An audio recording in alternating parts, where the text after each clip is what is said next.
نحمده ونصلي ونسلم على رسوله الكريم اما بعد۔ آج ہماری 12ویں تراویح ہے۔ آج کی تراویح میں اللہ رب العزت کے فضل و کرم سے سورہ نحل کا بقیہ حصہ، سورہ بنی اسرائیل مکمل اور سورہ کہف کا زیادہ تر حصہ تلاوت ہوا۔ اللہ رب العزت کے فضل و کرم سے 15 پارے مکمل ہو گئے، اور اب انشاءاللہ تعالی کل سے ہمارا ایک ایک پارا شروع ہو جائے گا، اور انشاءاللہ تعالی 27 رمضان کو یعنی 27ویں تراویح کو اللہ تعالی ہمارے لیے آسان فرمائے کہ قرآن کریم کا ختم ہوگا۔ سورہ نحل کا جو حصہ ہم نے آج تلاوت کیا ہے، اس کی پہلی ہی آیت ان اللہ یأمر بالعدل والاحسان وإیتاء ذی القربى وینہی عن الفحشاء والمنکر والبغی یعظکم لعلکم تذکرون۔ اس آیت کریمہ کے بارے میں مفسرین فرماتے ہیں کہ قرآن کریم کی جامع ترین آیات میں سے ہے۔ اس آیت میں اللہ تعالیٰ نے 3 باتوں کا حکم دیا ہے اور 3 باتوں سے اللہ تعالیٰ نے روکا ہے۔ نمبر 1، اللہ تعالیٰ نے عدل کا حکم دیا۔ عدل دنیاوی معاملات میں، ایک دوسرے کے ساتھ عدل، دینی معاملات میں، اللہ رب العزت کے احکام کے اندر عدل۔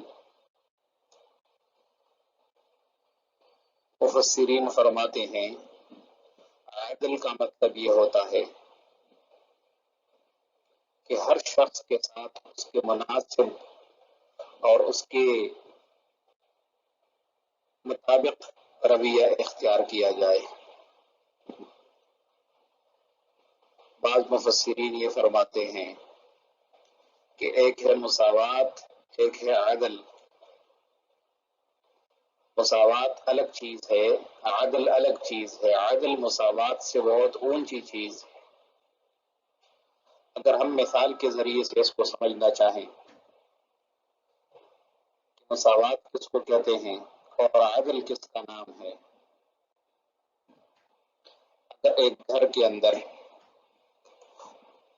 5 افراد، 4 افراد بستے ہوں، میاں بیوی ہوں جو جوان ہوں، ان کا ایک بچہ ہو جو دودھ پیتا ہو، اور ان کے والدین یا والدین میں سے ایک کوئی ہو جو ضعیف اور بیمار ہو،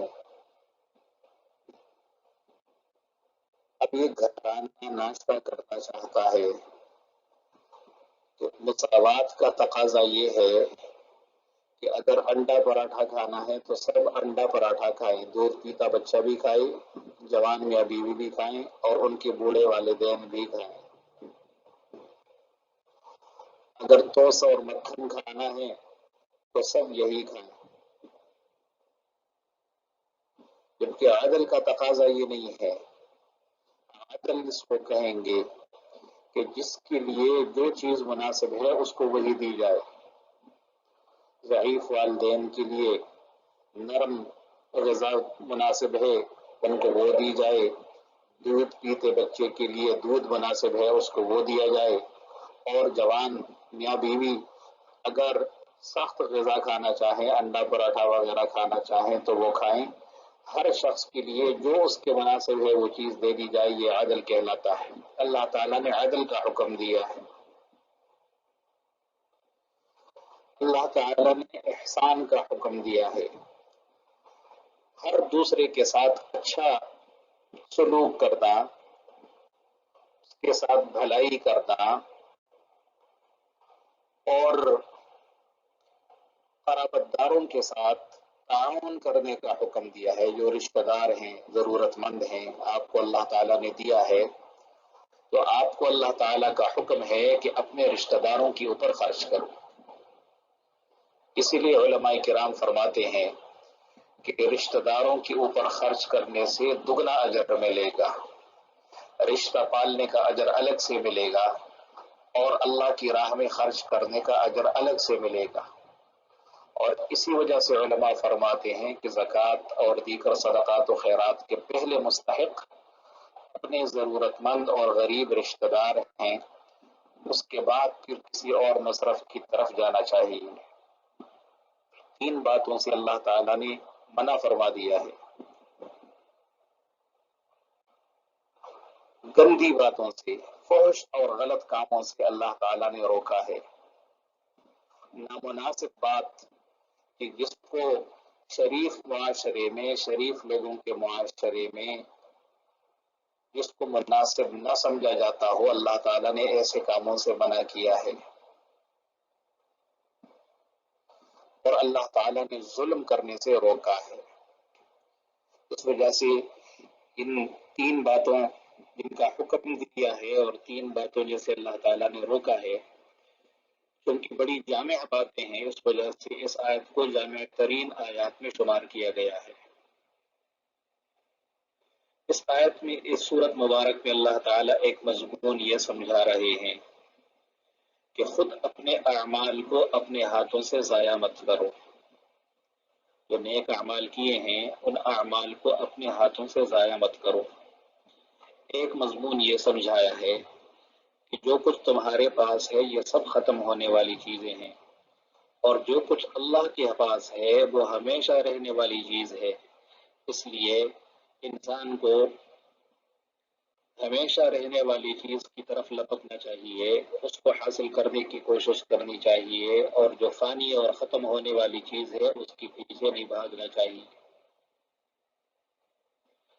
اس سورت مبارک میں اللہ تعالیٰ نے مشرکین مکہ کا ایک اعتراض اور اس کا جواب بھی ذکر فرما دیا ہے کہ مکہ مکرمہ میں ایک شخص جو عیسائی تھا اور عام سا آدمی تھا، کوئی عالم فاضل نہیں تھا، رسول اللہ صلی اللہ علیہ وسلم کبھی کبھی اس کے پاس جا کے بیٹھ جایا کرتے تھے، تو لوگوں نے کہا انما یعلمہ بشر، انما یعلمہ بشر، یہ اس عیسائی سے سیکھ کے آتے ہیں۔ اللہ تعالیٰ فرماتے ہیں لسان الذی یلحدون الیہ اعجمی وہذا لسان عربی مبین، ارے بھائی وہ عجمی آدمی ہے، اس کو ایسا قرآن کہاں سے آئے گا، ایسا قرآن وہ کہاں سے لائے گا۔ اس صورت میں اللہ تعالیٰ نے ایک مسئلہ یہ ذکر فرما دیا ہے کہ اگر کسی کو مجبور کیا جائے، اتنا مجبور کیا جائے کہ جان جانے کا خطرہ ہو، اور اس کو یہ کہا جائے کہ تم کفر کا کلمہ کہہ دو، کفر کا اقرار کرو، تو ایسے شخص کے لیے 2 راستے ہیں، ایک عزیمت کا راستہ ہے، ایک رخصت کا راستہ ہے۔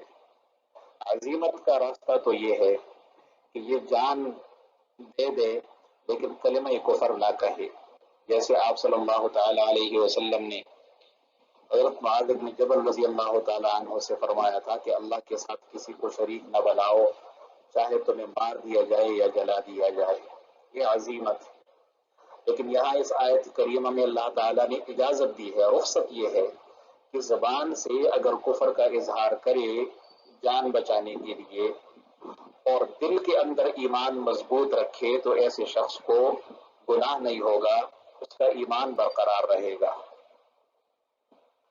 اس سورت مبارک میں اللہ تعالیٰ نے حضرت ابراہیم علیہ السلام کی تعریف ذکر فرمائی ہے، ان ابراہیم کان امہ، ابراہیم علیہ السلام اکیلے ایک امت کے برابر تھے، وہ ایک اللہ کی بندگی کرنے والے تھے، اللہ کے ساتھ کسی کو شریک نہیں ٹھہراتے تھے۔ یہی وجہ ہے کہ اللہ تعالیٰ فرماتے ہیں ثم اوحینا الیک ان اتبع ملت ابراہیم حنیفا وما کان من المشرکین، پھر ہم نے آپ کو بھی وحی کی کہ آپ ابراہیم علیہ السلام کی ملت کی اتباع کیجیے، آپ بھی توحید کے اوپر قائم رہی۔ اس سورت کے آخر میں اللہ تعالیٰ نے 2 اہم مضامین ارشاد فرمائے ہیں۔ پہلا مضمون اللہ کی دین کی دعوت،